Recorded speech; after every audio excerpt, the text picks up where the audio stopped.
नमस्कार. मी अरविंद विठ्ठल कुलकर्णी. अधोरेखितचा आजचा विषय आहे एकनाथी भागवत आणि उद्धवाचे अजब तर्कशास्त्र. मित्रो, काल दसरा विजयादशमी आपण साजरी केली. या निमित्तानं मुंबई आणि नागपूर, राजधानी आणि उपराजधानी येथे 3 मेळावे झाले.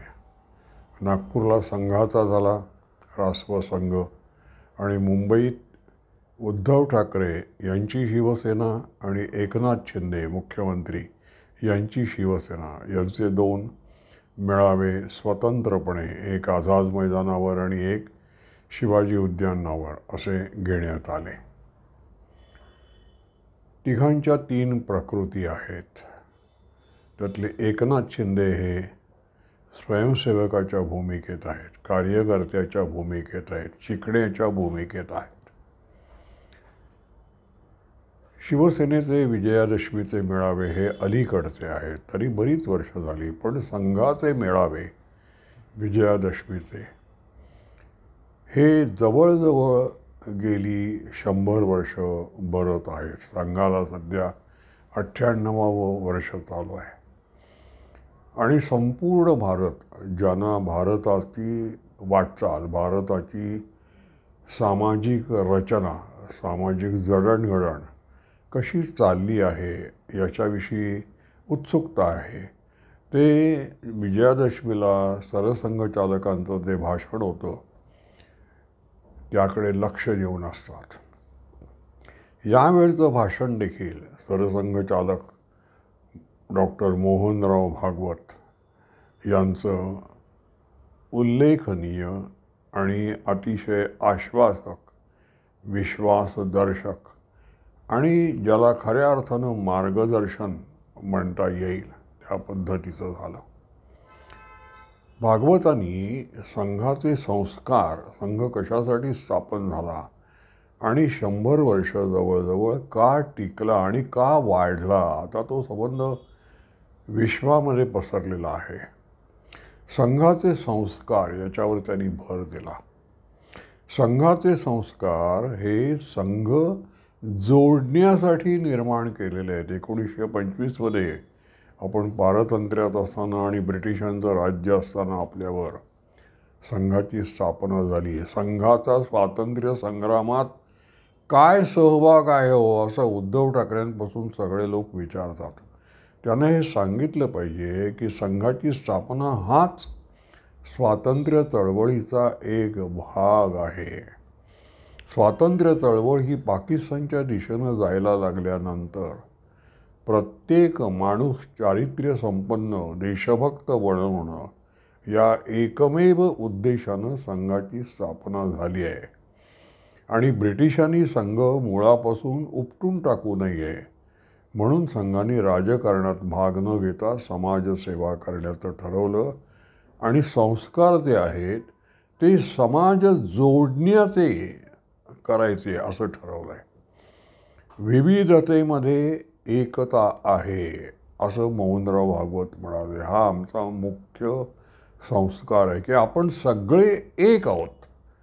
वेगळ्या भाषा, वेगळी वाटलं तर संस्कृती म्हणूया, वेगळे रीतिरिवाज, हे सगळं आपल्याला वेगवेगळं वाटत असलं, काश्मीरपासून कन्याकुमारीपर्यंत आणि कच्छपासून कामरूपपर्यंत, तरी मुळात आपण सगळे एक आहोत. आणि आपली विविधता जी आहे तो एकतेचा शृंगार आहे.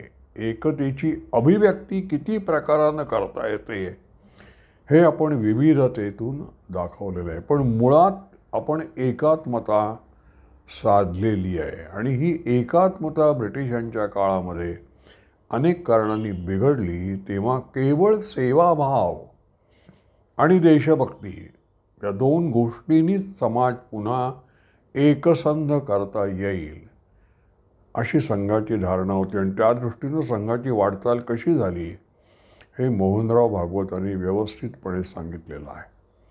पूर्वीच्या काळी मोहनराव भागवत असं म्हणाले की संघ म्हणजे आपला भारत देश हा नाही म्हटलं तरी पददलितासारखा होता. पण गेल्या कित्येक वर्षामध्ये नेटानं भारतीयांनी प्रगती करून अशी आता एक सीमा गाठलेली आहे की संबंध जगाची अपेक्षा भारताकडून वाढली आहे. आपल्याला भारताकडून काहीतरी शिकता येईल. समाज बांधणीचं जे तत्व आहे, संघामध्ये भारतामध्ये जी हार्मनी आहे, एकात्मता आहे, ती अन्य देशात तशी आढळत नाही. तर त्याचं कारण काय? तर भारताची सर्वसमावेशकता हे आपलं मुख्य कारण आहे. आपण कुणालाही परक मानत नाही, कुणावरही आपण लादत नाही काही.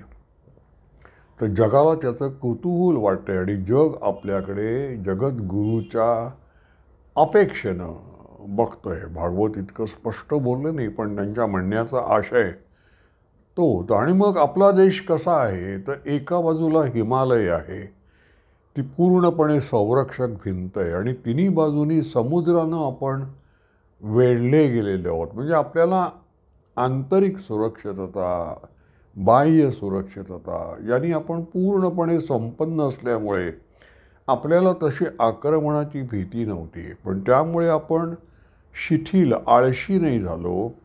आपण सत्याचा शोध, अंतिम सत्याचा शोध घेण्याच्या दृष्टीनं आपल्या ऋषीमुनींनी भारताची जी प्रगती आहे त्याला अगदी वेगळं वळण, मूलभूत वळण दिलं की आपण कोण आहोत आणि आपण कशा रीतीनं वाटचाल करायला हवे. आपण संपूर्ण सृष्टीचा शोध घेतोय.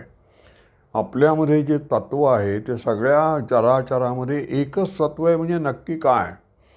आपण सत्याचा शोध घेतला आणि ती ही आपली विशेषता आहे, हे मोहनराव भागवतांनी सांगितलं. आणि ती विशेषता आत्ताही आपण जपतो आहोत. त्या दृष्टीनं आपला सगळा प्रयत्न चालू आहे.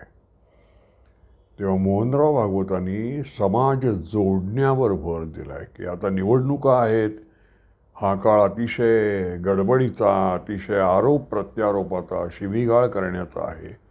याला एक तत्व आपण लक्षात ठेवूया की ह्या स्पर्धा असतात त्या तात्पुरत्या असतात. आपल्याला समाज बांधणी करायचं आहे. आपल्यातला कोणी उंच नाही, कोणी नीच नाही. आपण सगळे समान आहोत आणि आपण एकमेकाला धरून पुढे जायचं आहे. आता आपण मुंबईतल्या मेळाव्यांकडं पाहू. एकनाथ शिंदे जे आहेत त्यांचा आझाद मैदानावर मेळावा झाला होता. त्यांनी हे सांगितलं की नाही माहीत नाही, पण आझाद मैदानाचं वैशिष्ट्य काय आहे? तर ब्रिटिशांच्या काळामध्ये अनेक क्रांतिकारकांना, देशभक्तांना आझाद मैदानावर फाशी दिलेलं आहे. त्यामुळे आझाद मैदान हे पवित्र आहे. त्यामुळे शिवाजी पार्कवर आपल्याला, शिवाजी उद्यानावर आपल्याला मेळावा घेता आला नाही. म्हणून एकनाथ शिंदे यांच्या शिवसेनेनं काही वैषम्य किंवा वाईट वाटून घेण्याचं कारण नाही. आझाद मैदान हे देखील तेवढंच पवित्र आहे. एकनाथ शिंदे हे मी कार्यकर्ता आहे, मी कार्यकर्त्याच्या भूमिकेतून सगळीकडे बघतो आहे आणि मला पुढे जायचं आहे. माझ्या डोक्यात मद किंवा मत्सर असा काही नाही, असं सारखं सांगत होते. तर एकनाथ शिंदे हे कार्यकर्त्याच्या भूमिकेत आहे, ते जनतेला पटले.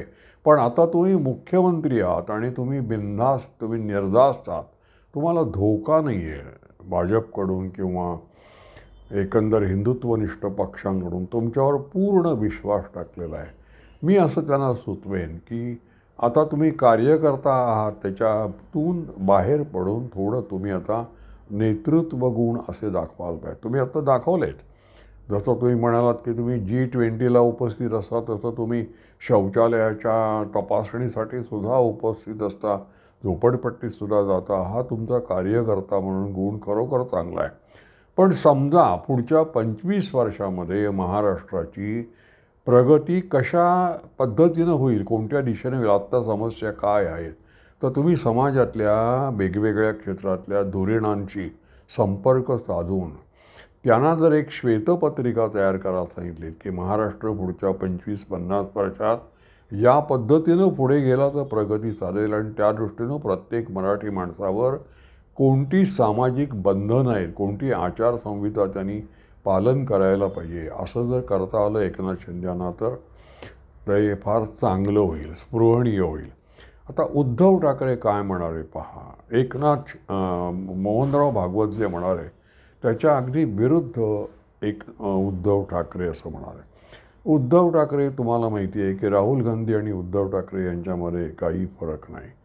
राहुल गांधी म्हणजे नेहरूंचे जे निजी स्वयंसेवक होते, निजी सहाय्यक होते मथाई, त्यांनी असं लिहून ठेवलेलं आहे की राजीव गांधी आणि संजय गांधी यांची जी वाढ झाली आहे ती कशी वाढ झाली आहे की ही सगळी सृष्टी जी आहे ती आपल्यासाठी केवळ निर्माण झालेली आहे अशा भूमिकेतून, त्यामुळे त्यांना दुसऱ्याविषयी फारशी चिंता नसते किंवा पर्वा नसते. ते त्यांना जसं पाहिजे तसं, त्यांना जे हवं आहे ते त्यांना ताबडतोब मिळालं पाहिजे अशी त्यांची मनोवृत्ती. त्याच मनोवृत्तीचे उद्धव ठाकरे आहेत. म्हणून त्यांनी काय म्हटलं आहे की आता मतदान होईल त्यावेळेला लोकांनी कोणत्याही एका पक्षाला बहुमत देऊ नये, कारण मग त्या पक्षाचंच आपल्याला ऐकावं लागतं. त्यापेक्षा तुम्ही वेगवेगळ्या पक्षांना मिळून जी आघाडी तयार होईल त्यांना जर बहुमत दिलं तर मग आपल्याला काहीतरी आपलं त्यात आहे असं समाधान मिळतं. त्यामुळे एका पक्षाला बहुमत, म्हणजे थोडक्यात भाजपला बहुमत देऊ नका, आमची जी आघाडी आहे त्या आघाडीला मत द्या. यासाठी त्यांनी विविधतेत एकात्मता, विविधतेत एकता, सर्वसमावेशकता हे जे तत्त्वज्ञान भागवतांनी सांगितलं त्याच्या अगदी विरुद्ध त्यांनी सांगितलं की ही जी विविधता आहे तीच चांगली आहे, एकात्मता नको आहे आम्हाला. एकात्मतेचे दुष्परिणाम होतात, लादलं जातं वरून खालपर्यंत. त्यामुळे एकात्मता नकोच, एकता नको, ती विविधताच राहू दे आणि ती प्रत्येकाने विविधता जोपासावी आणि एकत्र येऊ नये अशा पद्धतीनं उद्धव ठाकरे यांनी सांगितले. याच्यापेक्षा भयंकर विधान त्यांनी काय केलं ते म्हणाले की मी देवेंद्र फडणवीस आणि भाजप यांची संगत सोडल्यानंतर आणि शरद पवार आणि काँग्रेस यांच्याशी हातमिळवणी केल्यानंतर लोक आता माझ्यावर अशी टीका करत आहेत काही की बघा यांची शिवसेनेची, उद्धव ठाकरेंनी शिवसेनेची काँग्रेस केली. याला उद्धव ठाकरे यांनी या दसरा मेळाव्यात असं उत्तर दिलं आहे की आम्ही 25 वर्ष भाजपबरोबर होतो, आमची भाजप जर झाली नाही 25 वर्षात, या 2 वर्षात आमची काँग्रेस कशी काय होईल. याला उत्तर असे, आता त्यांचं तर्कशास्त्र त्यांचं उद्धव ठाकरेंचं असं आहे की पटकन असं वाटतं की अरे याला काही उत्तर नाही, हा माणूस बरोबर बोलतोय. त्याला उत्तर असं आहे की भाजपबरोबर तुम्ही युती 25 वर्षाची केली, ती चढण होती. तुम्हाला भाजपकडनं काहीतरी शिकायचं होतं, कारण भाजप तुम्हाला ज्येष्ठ आहे. तुम्हाला शिवाजी पार्कची एक सभा आठवते की नाही पहा, पण त्या सभेमध्ये वाजपेयी आणि ठाकरे बोलणार होते आणि मानापमानाचा प्रश्न आला की शेवटचं भाषण कुणाचं ठेवायचं, वाजपेयींचं की ठाकरेंचं. आणि ठाकरेंनी मनाचा मोठेपणा, समजूतदारपणा दाखवला. ते म्हणाले माझ्यापेक्षा वाजपेयी नुसते ज्येष्ठ नाहीत तर सर्व अर्थानं मोठे आहेत, त्यामुळे त्यांचं भाषण शेवटी होईल, त्याच्या आधी मी भाषण करील, त्यात मला काही कमीपणा नाही. असा मनाचा मोठेपणा उद्धव ठाकरे का दाखवत नाहीत हा प्रश्न आहे.